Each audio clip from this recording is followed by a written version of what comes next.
Вот какие-то фигурочки тут. Ага, лошадки. Лошадки. Ага, вот тройка везет санки.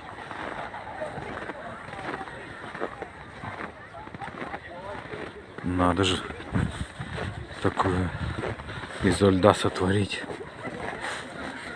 Вот такие санки. Ха. Вот такие санки.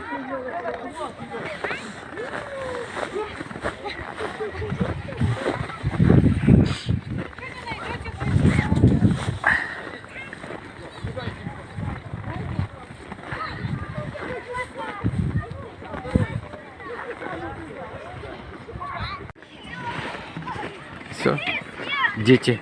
Детство счастливое и дети счастливые. О, катаются. Такие ледяные горки. Так, переходим опять на районы. Это у нас Амурский муниципальный район.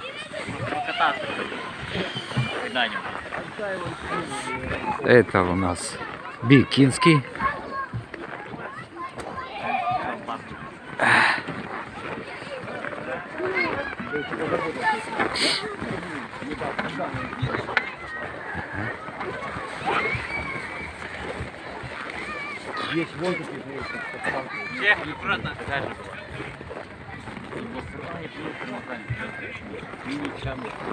Ну она вообще синяя такая миля.